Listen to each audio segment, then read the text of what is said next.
Hello दोस्तों, कैसे हैं आप सब। उम्मीद करते हैं कि आप सब बढ़िया होंगे। आज जिस देश की यात्रा हम आपको कराने वाले हैं उसे दुनिया के सबसे नए देशों में गिना जाता है। नए देशों से मतलब है कि ये एक ऐसा देश है जिसे कुछ ही साल पहले आजादी मिली है। इस देश की गिनती दुनिया के उन देशों में की जाती है जहाँ रहने वाले लोगों की हाइट सबसे कम होती है और यहाँ आपको कोई ज्यादा बूढ़ा नहीं मिलेगा। मतलब यहाँ रहने वाले सबसे ज्यादा लोगों में यूथ शामिल है। इस देश की एक नहीं बल्कि दो ऑफिशियल लैंग्वेजेस हैं और ये पूरा देश पहाड़ों से घिरा हुआ है और यहाँ की गुफाएं इस देश की पहचान मानी जाती हैं। इस देश का खाना और यहाँ का कल्चर भी बाकी सभी देशों से काफी अलग है। शॉपिंग करने के लिए इस देश की कैपिटल सिटी को माना जाता है सबसे बेस्ट और इस देश में महिलाओं को हर क्षेत्र में सबसे ज्यादा हक दिया गया है। दोस्तों, आज हम बात कर रहे हैं सदर्न एशिया के सबसे सुंदर आइलैंड नेशन ईस्ट तिमोर के। अब बस बने रहिए हमारे साथ वीडियो के अंत तक। ईस्ट तिमोर का ऑफिशियल नाम है डेमोक्रेटिक रिपब्लिक ऑफ तिमोर लेस्ट। ये देश फैला है 15,000 वर्ग किलोमीटर में और क्षेत्रफल के लिहाज से ये पूरी दुनिया का 154वां सबसे बड़ा देश है। इस देश में रहने वाले लोगों की कुल पॉपुलेशन है 13 लाख और आबादी के लिहाज से ईस्ट तिमोर दुनिया का 46वां सबसे बड़ा देश है। ईस्ट तिमोर दक्षिण पूर्व में तिमोर सागर, उत्तर पश्चिम में ओम्बाई सी और दक्षिण पश्चिम में वेस्ट तिमोर से घिरा हुआ है।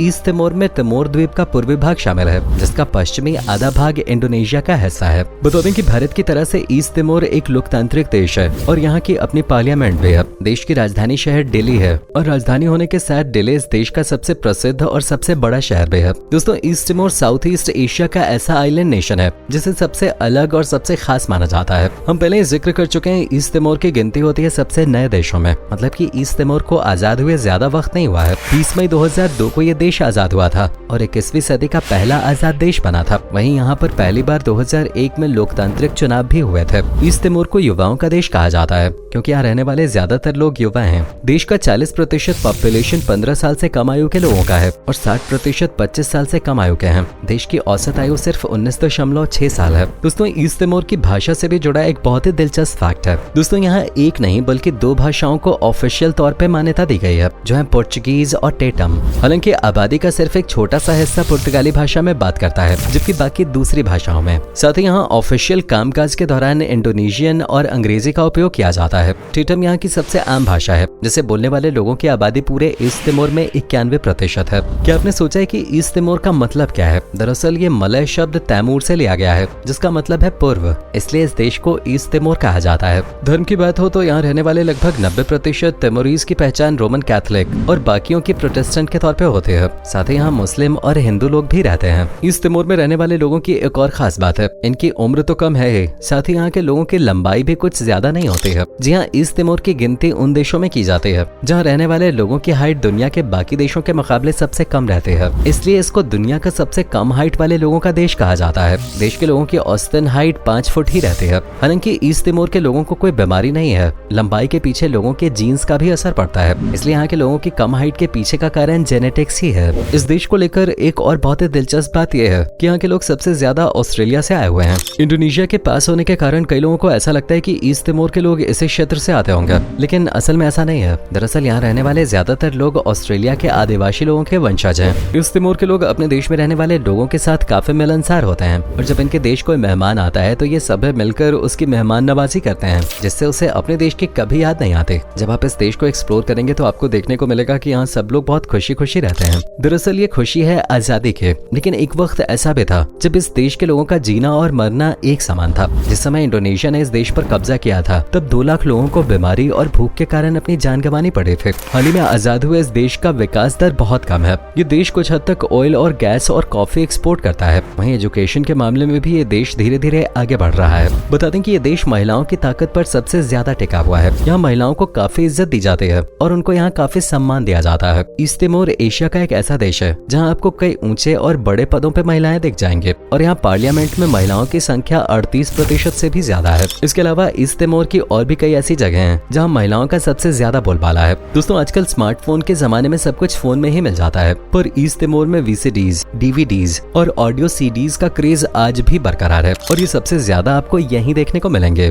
बता दें कि ईस्ट तिमोर दुनिया के सबसे ज्यादा डिवर्स वाटर स्पीसीज का घर है। 2016 में वैज्ञानिकों ने यहाँ के अटाउरो आइलैंड के आसपास पानी में 643 प्रजातियों की खोज की, जिनमें से कई को पूरी तरह से नया माना जाता है। यहाँ कम से कम 22 एक्वेटिक मैमल्स व्हेल्स, डॉल्फिन्स और पोर्पोइजेस की प्रजातियां पाई गई हैं, जिनमें स्पिनर डॉल्फिन और ब्लू व्हेल भी शामिल हैं। यहाँ के पानी में डुगोंग नाम का एक ऐसा जीव पाया जाता है जिसे स्थानीय लोग बहुत पवित्र मानते हैं और इसका शिकार नहीं किया जाता। चलिए दोस्तों, आपको सीधा लिए चलते हैं खाने की ओर। ईस्ट तिमोर का खाना सबसे अलग और सबसे अनोखा है। मांस मछली, तुलसी, इमली, मक्का, चावल, सब्जियां और फ्रूट से बनी चीजें यहाँ सबसे ज्यादा पसंद की जाती हैं। यहाँ जाने के बाद आपको पुर्तगाल के खाने का जायका भी थोड़ा बहुत मिल जाएगा, क्योंकि यहाँ का कल्चर और लोगों का रहन सहन थोड़ा बहुत पुर्तगाल से मिलता जुलता है। क्योंकि ये देश खेती से जुड़ा है, तो इस देश में चावल से बनी चीजें बहुत पसंद की जाती हैं। बटारडान ईस्ट तिमोर की सबसे पॉपुलर डिश है, जिसे यहाँ सबसे ज्यादा पसंद किया जाता है। बटारडान को पंपकिन, कॉर्न और बीन्स के मिक्सचर के साथ बनाया जाता है। इसके अलावा बिबिंका, बुडू,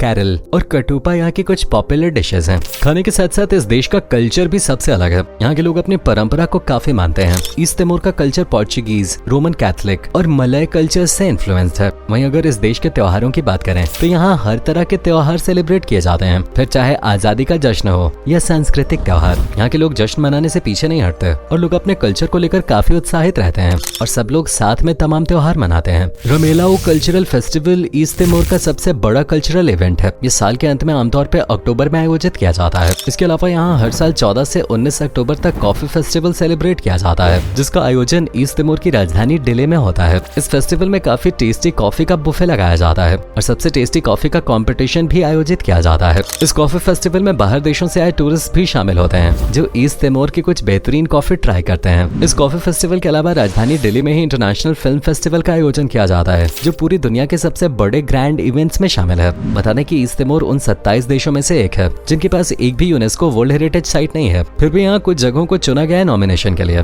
चलिए दोस्तों, अब बात करते हैं ईस्ट तिमोर की उन जगहों के बारे में जहाँ आप घूमने जा सकते हैं। शुरुआत करते हैं राजधानी दिल्ली से। दिल्ली शहर नदी के किनारे बसा हुआ है, जिस वजह से रात के समय यहाँ का नजारा कुछ और ही देखने को मिलता है। आपको यहाँ पुर्तगाल के इतिहास से जुड़ी कई चीजें देखने को मिलेंगे और यहाँ पूरे ईस्ट तिमोर के सबसे शानदार कैफेज मौजूद हैं, जहाँ जाकर आप शांति से अपना समय बिता सकते हैं। साथ ही ये शहर शॉपिंग के लिए बेस्ट है। आपको यहाँ जाने के बाद कुछ चीजें महंगी पड़ सकती हैं, लेकिन ढेर सारी चीजें ऐसी हैं जो सस्ती हैं और आप उन्हें आराम से खरीद कर अपने घर ला सकते हैं। इसके अलावा ईस्ट तिमोर का एक सबसे पॉपुलर टूरिस्ट अट्रैक्शन है जीसस की 27 मीटर ऊंची क्रिस्टी री स्टैच्यू। दरअसल ये स्टैच्यू 1996 में इंडोनेशियाई सरकार की ओर से इस देश के लिए एक उपहार था और इसमें 570 सीढ़ियां हैं। वैसे यहाँ की सबसे खास और अनोखी चीज जो है वो है यहाँ की गुफा। ऐसी गुफा जिसकी चर्चा दूर देशों में बैठे कई लोग करते हैं। इस गुफा को कहा जाता है लेनेहारा केव। वैज्ञानिकों ने यहाँ रेडियो कार्बन टेस्ट का इस्तेमाल करते हुए 30,000 साल पहले के मोती और फिशोक पाए थे। इसके अलावा गुफा की दीवारों पर आज भी नक्काशीदार चेहरे हैं जो 10,000 साल पुराने हैं और यहाँ की पेंटिंग्स 6,000 साल पुरानी मानी जाती हैं। यहाँ के लोग इस गुफा को अपनी पहचान मानते हैं। अगर आप ईस्ट तिमोर की यात्रा पे जाएं तो इस गुफा को एक बार जरूर देखने की कोशिश करें। इसके साथ ही इस पूरे देश में एक ही नेशनल पार्क है जिसे कहा जाता है नीनो कोनेस संताना नेशनल पार्क। सिर्फ एक नेशनल पार्क होने की वजह से इसे पूरे ईस्ट तिमोर की सबसे अलग और सबसे खास जगह माना जाता है। इस पार्क में कई ऐसी जगह भी हैं जहाँ आपको पक्षियों की अलग अलग प्रजातियां देखने को मिल जाएंगे। ये पार्क कई इंपॉर्टेंट पक्षियों जैसे कि लोर, माउंट पिचाऊ, लेक इरालारो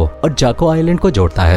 ये पार्क पहली बार लोगों के लिए 2007 में खोला गया था। तभी से ये ईस्ट तिमोर का सबसे पॉपुलर टूरिस्ट स्पॉट बना हुआ है। इसमें 1236 वर्ग किलोमीटर या 477 वर्ग मील का क्षेत्र शामिल है। दोस्तों, ईस्ट तिमोर को लेकर एक सबसे खास बात ये भी है कि यहाँ आने वाले लोगों को यहाँ के बीचेस काफी ज्यादा पसंद आते हैं। राजधानी दिल्ली के पास बैक बीच और एरिया ब्रांका बीच है। स्थानीय लोग और साथ ही आने वाले टूरिस्ट की ये सबसे पहली पसंद मानी जाती हैं। सफेद रेत वाले समुद्र तट बकाओ, कॉम, वालू और जाको आइलैंड्स आपको कभी बोर नहीं होने देंगे और आपको हमेशा यहाँ एक नया एक्सपीरियंस मिलेगा। शाम के समय इन सभी बीचेस पे अलग ही नजारे देखने को मिलते हैं और ये जगह काफी सुंदर नजर आते हैं। ईस्ट तिमोर एक माउंटेन टेरिटरी है और आप जहाँ भी नजर घुमाएंगे आपको पहाड़ ही देखने को मिलेंगे। ईस्ट तिमोर का सबसे ऊंचा पर्वत रमेलाऊ पर्वत है, जो समुद्र तल से 2986 मीटर ऊंचा है। इस पर्वत को ताता मेलाऊ के नाम से भी जाना जाता है। इस पहाड़ पे लोग सबसे ज्यादा जाना पसंद करते हैं और ये ईस्ट तिमोर के सबसे सुंदर पहाड़ माने जाते हैं। अगर आप ट्रेकिंग के शौकीन हैं तो यहाँ ट्रेकिंग भी कर सकते हैं। जानकारी के लिए बता दें कि देश का मुख्य हवाई अड्डा है प्रेसिडेंट निकोलाउ लोवातो इंटरनेशनल एयरपोर्ट, जो कि दिल्ली में स्थित है।